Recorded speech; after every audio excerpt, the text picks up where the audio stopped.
ただの制作動画にしたくないっていうのがすごく強くあって、自分の中でなぜこの家具を作っているのかっていうストーリーをやっぱり伝えたいんですね。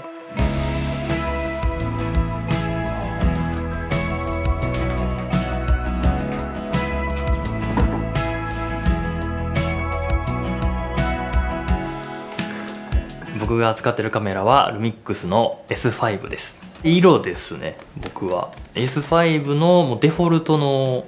色というか、僕古材をよく使って撮るので、古材ってダメージがあるので、へこんでるとこ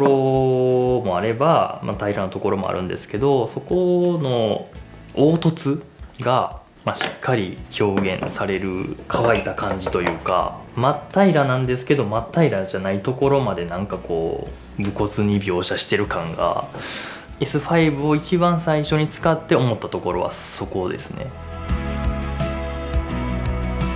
背景ですかね。やっぱりその DIY をする中で、例えばビスを打つとかノコギリで切るとかっていうのはもう当たり前の動作。ただそこ以外のところをどういう風に撮るかっていうところで、僕やっぱりカット割りがすごく多いので、カットごとにその動作を合わせていかないといけないんですね。現実的には制作作業っていうのはどんどん進んでいって、映像っていうのはポイントでしか撮らないんですけど、その合間にもワンシーン前に戻ってちゃんとこう物の位置を揃えたりとか、状況立ち位置とかっていうのをしっかり考えながら、多分ワンカットに20分ぐらいかける時もざらにあるので、そういうところは譲れないポイントというか、こだわりを通したいところではあります。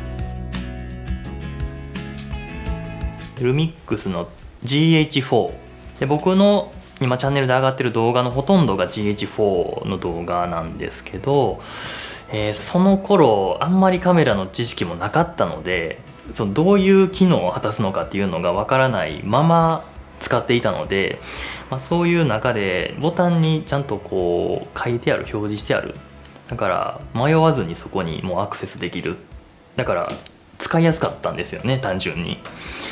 であとはメニューがすごく直感的というか、ざっくりと見やすかったんですね。だから初心者の僕にとってはもうすぐに撮影に入れる、そういう一台だったので、ものすごく使いやすかったんですよね。だからずっと使い続けてたかもしれないですね。で、1年半ぐらい前にフルサイズ機に行きたいと、S1、S1H、S5 のこの3択になったんですね。で今の僕に必要なカメラはどれかなって思うと、小型で42210ビット内部収録ができたりとかっていうのを踏まえると S5 っていうことで、今 S5 をメインに使っています。ボタン配置がすごく分かりやすいので、初心者でもすぐに理解ができる、本当に初心者から上級者まで広く使えるカメラだと思いますね、 S5 は。グリップがすごくいいので、小指が余るっていうこともないですし、がっちりホールドできてるんですけど、でかくないっていうところがすごく扱いやすいので、サイズ感もすごくお気に入りポイントですね。S5 と自分の携帯を Wi-Fi で飛ばして、マニュアル設定なんですけど、1点ここに合わせたいっていうところを押すと、そこにだけ AF でピタッと合わせてくれて、そこからもう動かないっていう機能を結構対応してます。木材って結構反射がすごいんですね、表面の。で結構うちの部屋は西日が強く入ったりとか、する時があって、ダイナミックレンジを本当に広く取らないと、もう本当に黒つぶれな絵になるか白飛びな絵になるかっていうどっちかの絵になってしまうので、両方ギリギリのところで残したいっていう意味合いがあって、必ず Vlog で撮るようにしてますね。パナソニックさんの公式で出してる 3D ラットをまず当てて、でそこからティール&オレンジというか自分なりの、シャドウのところにシアン寄りにのせて、ハイライトはオレンジより補色して、で全体的に緑になるような感じに薄くなんですけど、でグレードしてますかね。1日の撮影量が30から35カットしか撮れないんですね、その日に。でその日の夜に編集をすると、それが3分ぐらいの動画になるんですよね。それの連続なので、編集だけでいくと、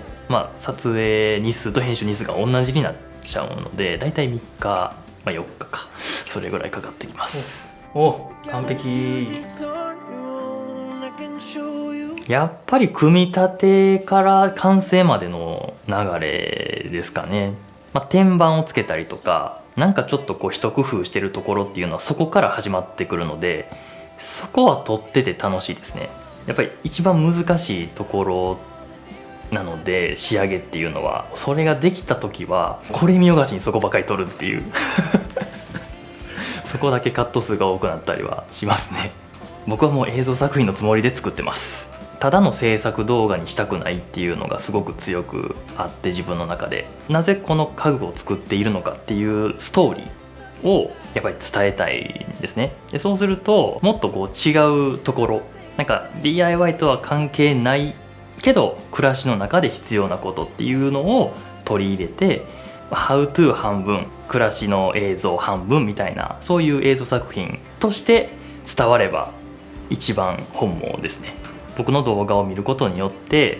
疲れが癒されたりとか、その人の何かこう元気がない時にちょっとこう休んでもらうような、そういう映像でありたいなっていうのは常々思ってますね。操作がしやすくて絵が綺麗だからルミックス。